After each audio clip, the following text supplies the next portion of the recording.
আসসালামু আলাইকুম। সাথীস kitchen and blog channel থেকে আপনাদের সাথে আছি আমি সাথী। কাছে এবং দূরে, দেশ এবং দেশের বাহিরে যে যেখান থেকে আমার ভিডিওটি দেখছেন সবাইকে জানাচ্ছি আন্তরিক শুভেচ্ছা ও অভিনন্দন। আশা করি আল্লাহর রহমতে আপনারা সবাই ভালোই আছেন। আলহামদুলিল্লাহ, আমরাও ভালো আছি।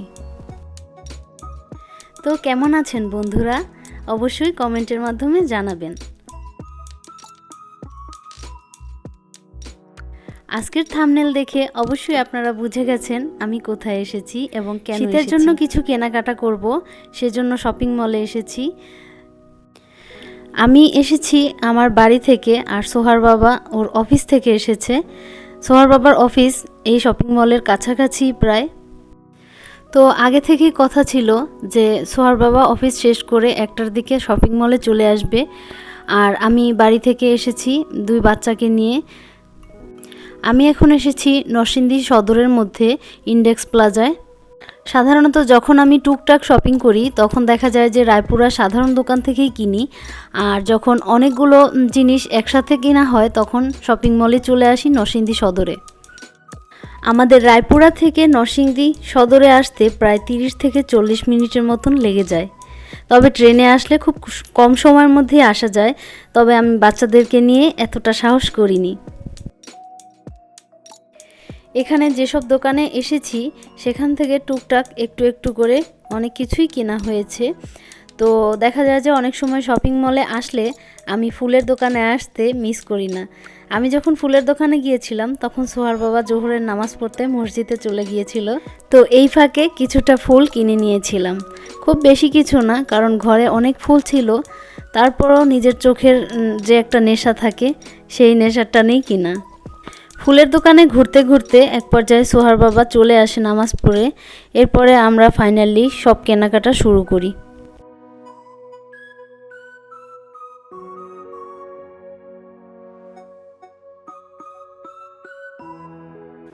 এখানে আমি সোহা আয়নের জন্য শীতের কিছু জ্যাকেট, গেঞ্জি, প্যান্ট এগুলো কিনেছি।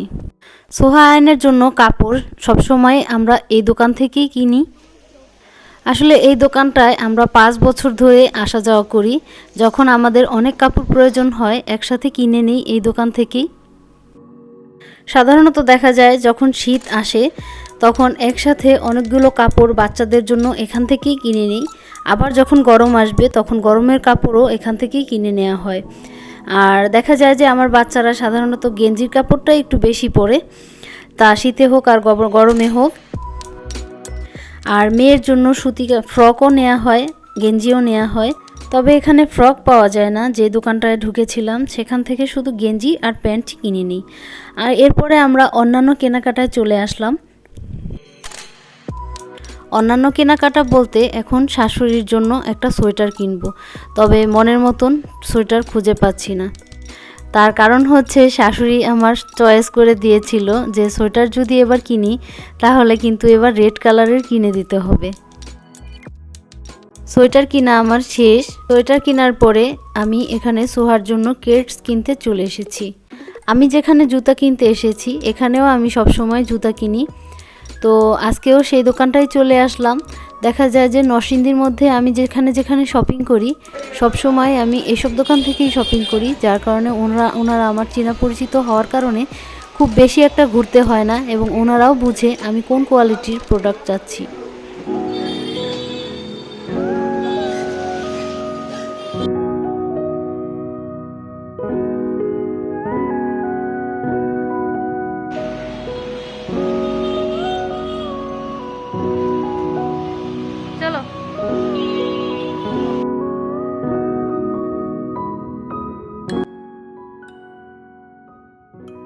মোটামুটি যখন কেনাকাটা হয়ে এসেছে তখন আমরা চলে আসলাম একটা রেস্টুরেন্টে।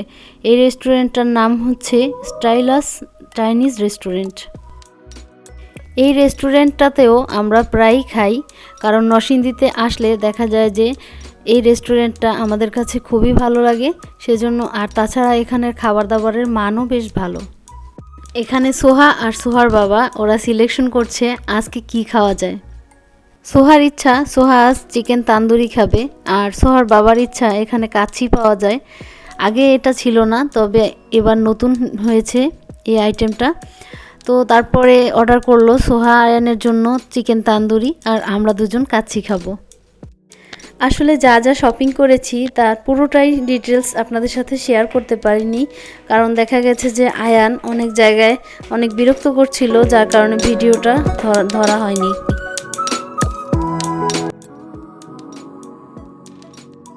তবে এই কাচ্চি বিরিয়ানিটা খেতে ভীষণ মজার হয়েছিল। আজকে অনেক প্ল্যান ছিল, ইচ্ছে ছিল আরও অনেক কিছু করার, তবে শীতের দিনের বেলা তো খুব তাড়াতাড়ি দিন শেষ হয়ে যায়। তারপরেও দেখা গেছে যে বাড়িতে যেতে যেতে প্রায় 7টা সাড়ে 7টার মতন বেজে গিয়েছিল। এখানে সোহার জন্য চিকেন তান্দুরি চলে এসেছে। এই রেস্টুরেন্টের চিকেন তান্দুরিটা খেতে ভীষণ মজার হয়। এটা দেখতে যেমন সুন্দর এবং খেতেও অনেক সফট এবং অনেক টেস্টি হয়।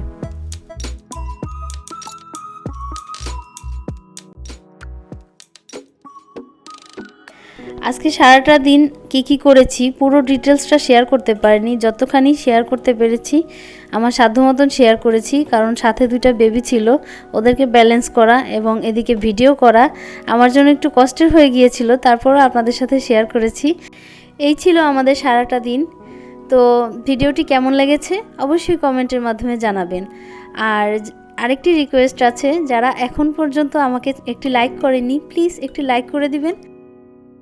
আর যারা আমাকে আজ প্রথম দেখছেন এবং আমার এই ধরনের আরও ভিডিও দেখতে চান, তারা চাইলে আমাকে সাবস্ক্রাইব করতে পারেন। সাবস্ক্রাইব করার পরে পাশে থাকা বেল বাটনের অল অপশনটি অবশ্যই প্রেস করে রাখবেন, এতে করে আমার ভিডিও ছাড়া মাত্রই এর নোটিফিকেশন আপনার কাছে পৌঁছে যাবে। আর যারা আমাকে সাবস্ক্রাইব করেছেন তাদের জন্য রইল অসংখ্য ভালোবাসা। শপিংয়ে আমি কি কেনাকাটা করেছি এটা আমি দেখাবো এর পরের ভিডিওতে, কারণ আজকে যদি আপনাদের সাথে পুরোটা শেয়ার করতে যাই তাহলে দেখা যাবে যে ভিডিওটি অনেক লং হয়ে যাবে, দেখতে আপনাদের কাছে বোরিং লাগতে পারে।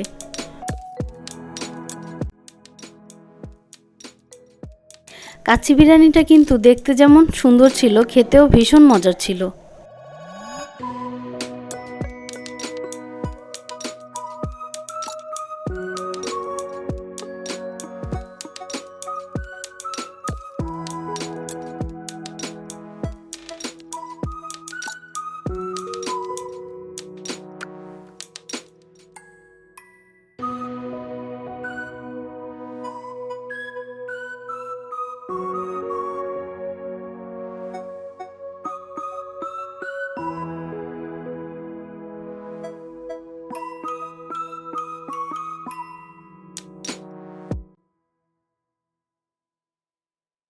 তো আজ এ পর্যন্তই, দেখা হচ্ছে পরবর্তী ভিডিওতে। সবার সুস্বাস্থ্য কামনায় আজ আমি আপনাদের কাছ থেকে এখানেই বিদায় নিচ্ছি। সবাই ভালো থাকবেন, সুস্থ থাকবেন। আল্লাহ হাফেজ। আসসালামু আলাইকুম।